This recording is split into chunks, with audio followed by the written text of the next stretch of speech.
She had the perfect speech, the perfect dress, the perfect 4.0 GPA. What Odessa Fairweather didn't have was the slightest idea that the man mopping the gymnasium floor an hour before her graduation ceremony had paid for every single semester of her education. "Excuse me," she snapped, stepping around his mop bucket in her white heels, not bothering to look at him. "Some of us actually have a future to walk into today."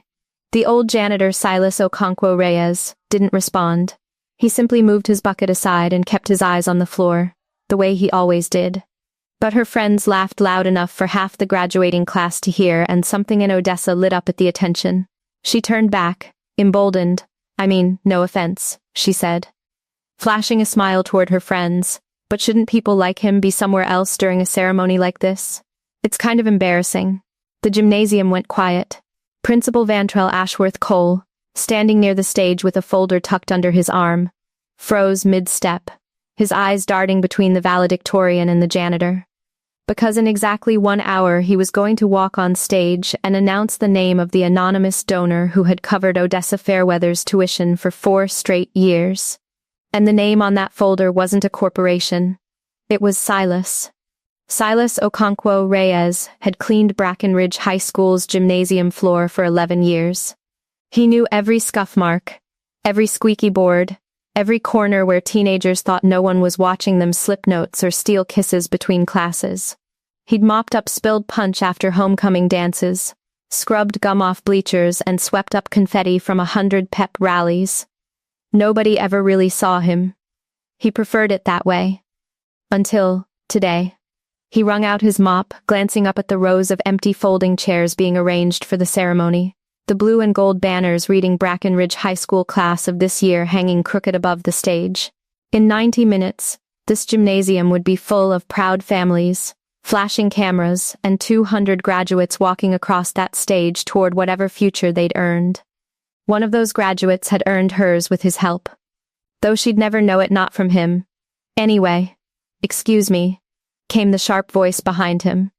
Silas turned to find Odessa Fairweather standing there in her cap and gown, white heels peeking beneath the hem, her diploma folder already clutched importantly against her chest like a trophy she'd already won. He moved his mop bucket aside without a word. She didn't say thank you. She didn't even look at him. Really, her eyes swept past him the way people's eyes swept past janitors, cafeteria workers, the people who kept the building running while everyone else got the credit. "Some of us actually have a future to walk into today," she said, loud enough for her cluster of friends trailing behind her to hear. They laughed. One girl, Fenwick Adour Lindfist, nudged Odessa's arm approvingly like she'd said something clever instead of cruel. Something flickered behind Silas's tired eyes, not anger, exactly. Something closer to old, familiar disappointment. He'd seen this before. Different faces. Same script. Kids who hadn't yet learned that the people who mop the floors sometimes know more about their futures than they'd ever guess. He said nothing. He simply nodded and continued working, the way he always did. But Odessa wasn't finished. No offense, she continued, emboldened by her friend's laughter, turning back toward him with a smile that didn't reach her eyes. "But shouldn't people like him be somewhere else during a ceremony like this? It's kind of embarrassing, honestly." The words landed like a slap across the gymnasium, not because they were shouted, but because of who was standing close enough to hear them. Principal Vantrell Ashworth Cole had just stepped through the side doors, a folder tucked beneath his arm, checking the sound system for the ceremony one final time. He froze mid-step, his eyes darting from Odessa's smug expression to Silas's lowered gaze. His stomach dropped, because tucked inside that folder wasn't just the graduation program. It was the final paperwork for the Fairweather Family Scholarship Fund, a fund that, as of this morning, had officially been closed out after 4 years of quiet, steady payments covering every semester of Odessa's tuition, her books, even the SAT prep course her own mother couldn't afford. And in exactly 1 hour, standing at that very podium, Vantrell was supposed to publicly announce the donor's identity for the first time, an honor Silas himself had specifically requested remain private until today. The day it would finally mean something. Vantrell had assumed the reveal would be a moment of gratitude. A surprise. A gift. He hadn't planned for it to happen 5 minutes after Odessa humiliated the very man behind it in front of half the senior class. "Miss Fairweather," Vantrell said, his voice sharper than he intended, cutting through the gymnasium. A word. Please. Odessa turned, her confident smile faltering slightly at the principal's tone. Is something wrong, Mr. Ashworth Cole? Not yet, he said carefully, his eyes flicking toward Silas, who had already resumed mopping, jaw tight, saying nothing. But I need you to understand something before you walk across that stage today. Fenwick and the other girls exchanged uneasy glances, sensing the shift in the air. 4 years ago, Vantrell continued, lowering his voice so only Odessa and her small circle could hear. Your mother came to my office in tears. She'd just found out she couldn't afford your tuition after your father's medical bills wiped out your college fund. She was ready to pull you out and enroll you somewhere with a lower price tag. Do you remember that? Odessa's face paled slightly. Yes. But then the scholarship came through. The anonymous one. That's right, Vantrell said. The anonymous one. He glanced once more toward the man mopping the gymnasium floor, close enough now to hear every word, though his back remained turned, his shoulders tense with the kind of stillness that came from years of practice pretending not to feel things. In 1 hour, Vantrell said quietly, I'm supposed to announce who that donor was, publicly, on that stage. In front of your entire graduating class and every family in this room. Odessa's breath caught. Who is it? Vantrell didn't answer right away. Instead, his eyes drifted, slow and deliberate, toward the man with the mop bucket standing 15 feet away. Odessa followed his gaze. And for the first time all morning she actually looked at Silas Okonkwo Reyes, really looked at him, the tired eyes. The calloused hands, the quiet dignity he'd carried through every insult she'd just thrown his way. No, she whispered, disbelief crashing over her all at once. That can't be him. Silas finally turned around, meeting her eyes directly for the first time that morning. Believe me, he said quietly, I wish it wasn't. Odessa stood frozen in the middle of the gymnasium, her white heels suddenly feeling too tight, her cap suddenly too heavy on her head. Around her, the whispers had already started, Fenwick and the other girls exchanging wide-eyed glances, unsure whether to stay or quietly disappear before the situation exploded further. That's impossible, Odessa said, shaking her head. He's a janitor. My tuition was almost $60,000 over 4 years. Where would someone like him even get that kind of money?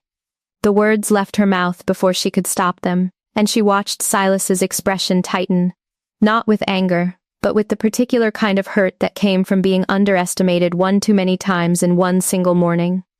Miss Fairweather, Vantrell said carefully, I'd suggest choosing your next words far more carefully than your last ones. Silas set down his mop against the bleachers, his movements slow and measured, like a man deciding whether a conversation was even worth having. You want to know where a janitor gets $60,000? He said quietly. Come to my office. I'll show you. Odessa blinked. You have an office? For the first time that morning, something almost like amusement flickered across Silas's tired face. Follow me, he said, and turned toward the maintenance hallway without waiting to see if she would. Vantrell caught up alongside Odessa as they walked, his voice low and urgent. Do you have any idea what you just did? Do you understand what that man has done for this school for you for the past 11 years? I didn't know, Odessa said, her voice smaller now, stripped of its earlier confidence. How was I supposed to know? You weren't supposed to know, Vantrell said. That was the entire point. He asked me specifically 4 years ago never to reveal his identity until today, your graduation day. He said he didn't want you carrying the weight of gratitude through every exam, every late night studying, every moment you doubted yourself. He wanted you to earn this diploma believing it was entirely your own. Odessa's throat tightened. Then why is it being revealed today at all? Because he also said, Vantrell continued, that if you were ever going to understand the value of what you'd been given, it should happen on the very day you'd worked so hard to reach. They reached a narrow door at the end of the maintenance hallway, tucked between a supply closet and the boiler room, a door Odessa had walked past 100 times without a second glance. Silas pushed it open and stepped inside. The room was small, cramped, lit by a single overhead bulb. A metal desk sat against the far wall, stacked with folders, a worn leather chair behind it patched with duct tape. But it wasn't the furniture that made Odessa's breath catch in her throat. It was the wall. Every inch of it was covered newspaper clippings, photographs, certificates. All carefully organized and framed with a level of care that revealed a life Odessa had never once considered existed outside of a mop bucket and a gray uniform. A photograph of a much younger Silas in a military uniform, medals pinned to his chest. A folded flag in a glass case. A newspaper clipping with the headline Local Veteran Patents Industrial Safety Device, licenses technology nationwide. Beside it, a certificate from a technology company, dated over a decade ago, listing licensing royalties that made Odessa's knees weak just reading the number. You invented something? She whispered. After I came home from service, Silas said quietly, running a weathered hand along the edge of the desk, I designed a safety mechanism for industrial machinery. Something that's since prevented a lot of accidents in factories across this country. I don't talk about it because I don't need the recognition. I sold the patent rights years ago.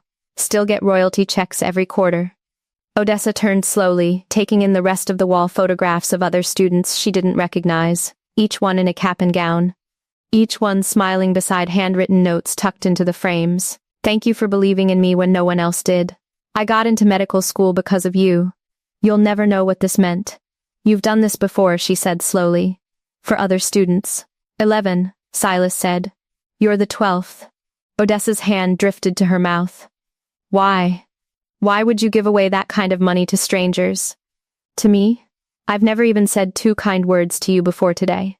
Silas was quiet for a long moment, his eyes drifting to a small framed photograph on the corner of his desk, a young girl, maybe 7 or 8, missing her front teeth, grinning ear to ear beside a much younger version of himself. Because 18 years ago, he said softly, I had a daughter who never got the chance to walk across a stage like the one you're about to walk across today. Odessa's entire body went still. She got sick, Silas continued, his voice steady despite the weight behind it. We didn't have the money for the treatments that might have saved her.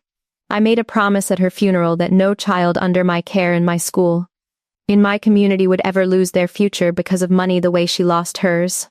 Vantrell, standing quietly in the doorway, watched Odessa's face crumble in real time, the arrogance, the embarrassment, all of it dissolving into something far more raw. Mr. Okonkwo Reyes, she whispered, tears finally spilling over. I am so sorry. I had no idea. I judged you the second I saw that mop in your hands, and I didn't even. Odessa, Silas interrupted gently, using her first name for the first time all morning. I didn't tell you this so you'd feel guilty standing in front of me. Then why? He reached into the desk drawer and pulled out a final folder, one she hadn't noticed among the stacks, her name typed neatly across the front tab. I told you, he said, because in exactly 45 minutes you're going to walk across that stage. And when Principal Ashworth Cole announces my name, I need you to decide, right now, in this room, who you're going to be after you hear it. Odessa stared at the folder bearing her name, her hands trembling as Silas held it out to her. She didn't reach for it right away. Something about the weight of the moment made her afraid to touch it, like opening it would make everything that just happened permanently, irreversibly real. What's in it? She asked. Everything, Silas said simply. Every tuition payment. Every book fee. Every check I sent to the school's financial office with instructions to keep my name off the paperwork. 4 years, documented, down to the last cent. Vantrell shifted in the doorway. Silas, we don't have much time before the ceremony starts. Parents are already filling the bleachers. I know, Silas said, not taking his eyes off Odessa. But this can't wait until after the diploma's in her hand. It needs to happen now, while it still means something. Odessa finally took the folder, her fingers hesitant against the worn manila edges. She opened it slowly, and the numbers inside hit her like a physical blow, line after line of payments, dated meticulously, adding up to a debt she'd never known she owed. A debt that, until this morning, she hadn't even known existed. I called you embarrassing, she said, her voice barely above a whisper, refusing to look up from the folder. In front of everyone. I said you should be somewhere else. You did, Silas agreed. Why aren't you angrier? Odessa demanded suddenly, looking up at him with wet, desperate eyes. Why aren't you screaming at me right now? I would be, if someone I'd secretly paid for 4 years humiliated me like that in front of an entire gymnasium. I don't think I could just. Stand here and be calm about it. Silas considered the question for a long moment, leaning back against the edge of his cluttered desk. Because you reminded me of something I'd started to forget, he said finally. What's that? That people don't become who they are because life was easy for them, he said. They become who they are because of how they respond when it isn't. You had a rough morning, Odessa. A stranger with a mop bucket got in your way on the most important day of your life, and you lashed out. That doesn't make you a bad person. It makes you a scared 18-year-old who's been carrying more pressure than anyone around you probably realizes. That doesn't excuse what I said. No, he agreed, it doesn't. But it explains it. And there's a difference between an excuse and an explanation. He straightened, his eyes steady on hers. The real question isn't why you said what you said this morning. The real question is what you do in the next 40 minutes, now that you know the truth. Vantrell checked his watch again, more urgently this time. Silas, the family gathering outside is already looking for both of you.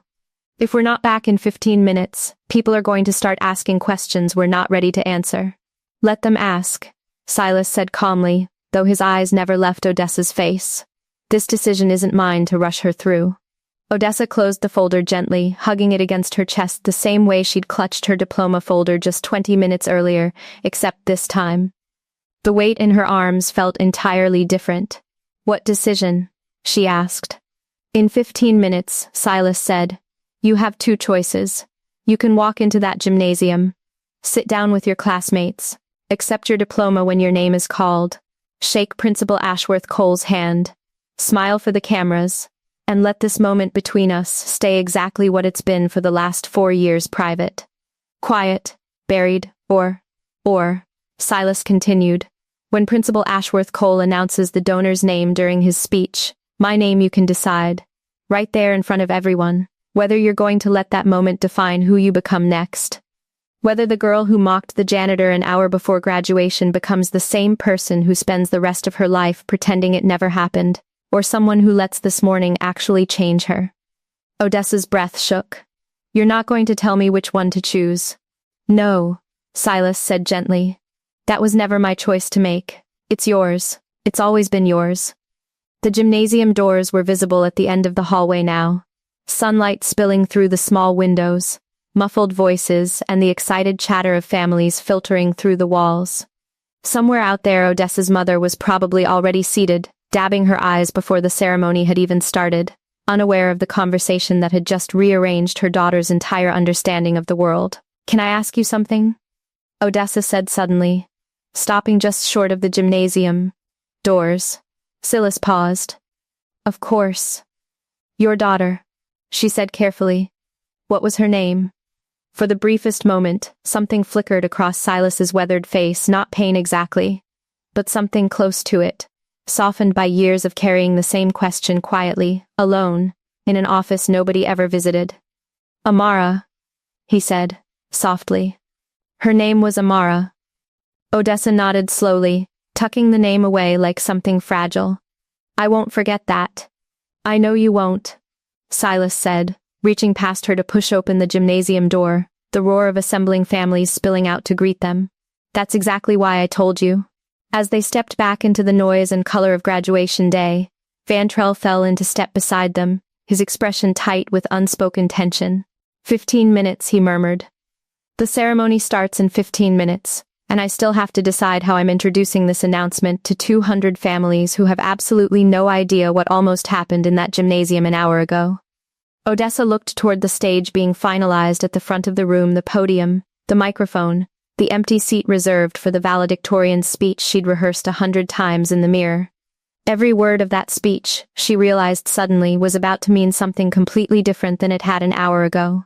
The gymnasium had transformed in the last hour. Where folding chairs once sat empty, they now overflowed with families dressed in their Sunday best, phones raised, programs fanning against the summer heat. Blue and gold balloons bobbed near the stage. Somewhere near the back, a baby cried and was quickly hushed.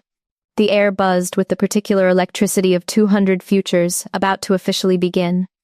Odessa sat in the front row reserved for graduates, her diploma folder the real one, the one with her name on the tuition records tucked beneath her chair where no one could see it.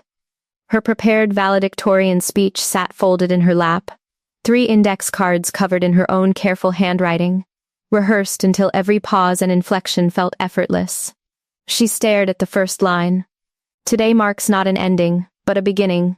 The words felt hollow now, borrowed, like they belonged to a version of herself who existed only an hour ago before the mop bucket, before the office wall covered in strangers' gratitude, before she'd learned the name Amara. Beside her, Fenwick leaned over, whispering, "Are you okay? You look pale." "I'm fine," Odessa lied, her eyes drifting toward the side of the gymnasium, where Silas now stood near the maintenance doorway in a plain collared shirt instead of his gray uniform, arms crossed, watching the ceremony unfold from the shadows the way he always did. Present, but invisible. Essential, but unseen. Principal Vantrell Ashworth Cole stepped up to the podium, tapping the microphone twice. The gymnasium slowly quieting into anticipation. "Welcome, families, friends, and faculty," he began, his voice carrying the practiced warmth of a man who'd given this speech a dozen times before, though nothing about today felt routine to him. Today we celebrate 212 remarkable young people who have worked incredibly hard to reach this moment. Applause rippled through the bleachers. Odessa's mother, seated near the middle section, wiped her eyes before the ceremony had even properly begun. Vantrell continued through the standard remarks, thanking the faculty, acknowledging the school board, recognizing the years of hard work behind him, but Odessa noticed his hands trembling slightly against the edges of his notes. The same folder from earlier now resting open on the podium. "Before I invite our valedictorian to the stage," Vantrell said, his voice shifting into something more careful, more deliberate, "I want to take a moment to recognize someone whose contribution to this graduating class has, until today, remained anonymous." The gymnasium stilled. Odessa's stomach dropped. 4 years ago, Vantrell continued, a member of our own school community established a private scholarship fund to help cover the full cost of tuition, books, and academic support for a graduating senior facing an unexpected financial hardship. This person specifically requested that their identity remain confidential, not for lack of pride, but because they believed the recipient deserved to build her achievements on her own confidence, not on gratitude. Whispers rippled through the crowd. Parents glanced at each other, searching for context. Odessa's mother's hand rose slowly to her mouth, realization dawning across her face even before the name was spoken. "That person," Vantrell said, his eyes finding Silas across the gymnasium, "has quietly done this not once, but 12 times over the past 11 years, covering tuition costs for 12 students who might otherwise never have made it to this stage today." A collective gasp rippled through the bleachers. "The donor," Vantrell said, his voice thick with emotion he could no longer fully contain, "is our school's maintenance supervisor. A man many of you have walked past 1,000 times without a second glance. A veteran, an inventor, and, as of this year, one of the most generous human beings I have ever had the privilege of knowing." He paused, letting the silence stretch just long enough for every eye in the gymnasium to search the crowd. "Please join me in recognizing Mr. Silas Okonkwo Reyes." The gymnasium erupted not in polite, obligatory applause, but in something raw and overwhelming. Parents rose to their feet. Students turned in their seats, craning to find him. Someone near the back began crying audibly. Silas stood frozen near the maintenance doorway, utterly unprepared for 200 families suddenly looking directly at him with an intensity he'd spent 11 years quietly avoiding. Odessa rose from her seat before she even fully decided to. Her prepared speech, 3 index cards of carefully rehearsed words about ambition and success, and the future slipped from her lap and fluttered to the gymnasium floor. Forgotten, she walked past the podium, past a stunned Vantrell, straight toward the maintenance doorway where Silas stood, and the entire gymnasium fell into a hush of confused anticipation, unsure what they were witnessing. "Odessa?" Vantrell said uncertainly into the microphone. "Your speech, I'm not giving that speech," Odessa said, loud enough for the microphone to catch it, loud enough for every family in the bleachers to hear. She stopped directly in front of Silas, her cap slightly crooked, her eyes brimming with tears she no longer bothered hiding. "I'm giving a different one," she said. "Because an hour ago I was a completely different person than the one standing here right now." She turned, facing the gymnasium, facing 200 families who had no idea what they were about to witness, and reached for Silas's weathered hand. "Would you walk up there with me?" she asked him quietly. "Because I don't think I can give this speech without you standing beside me." Silas looked at her for a long moment, searching her face for the arrogance that had greeted him that morning, and finding, instead, something entirely different. "Lead the way," he said softly. The walk from the maintenance doorway to the podium felt longer than any hallway Odessa had ever crossed. 200 families watched in bewildered silence as she led Silas by the hand toward the stage. His gray-flecked hair and plain-collared shirt looking almost out of place beneath the harsh gymnasium lights meant for graduates in caps and gowns. Vantrell stepped back from the microphone without being asked, sensing this moment no longer belonged to him. Odessa adjusted the microphone with shaking hands, Silas standing slightly behind her. Unsure of his place in a spotlight he'd spent 11 years actively avoiding. "An hour ago," she began, her voice cracking before steadying. "I said something cruel to this man. I looked at him mopping this very floor, and I told him he was embarrassing. That he should be somewhere else during a ceremony like this." A ripple of discomfort moved through the crowd. Somewhere in the bleachers, Odessa's mother pressed a hand to her chest. "I said that," Odessa continued, "without knowing that this man had spent 4 years quietly paying for every single semester of my education. Without knowing he'd done the same thing for 11 other students before me. Without knowing that he lost a daughter, Amara, who never got the chance to stand where I'm standing right now." Her voice broke completely on her name. "I don't deserve to give the speech I prepared," Odessa said, wiping her eyes with the sleeve of her gown. "That speech was about my achievements, my hard work, my future. But standing here right now, I realize how much of what I thought I earned alone was actually carried by someone I never once thanked, someone I never even saw, until an hour ago forced me to." She turned to face Silas directly, the gymnasium holding its collective breath. "So instead of my prepared remarks, I want to say this instead," she continued.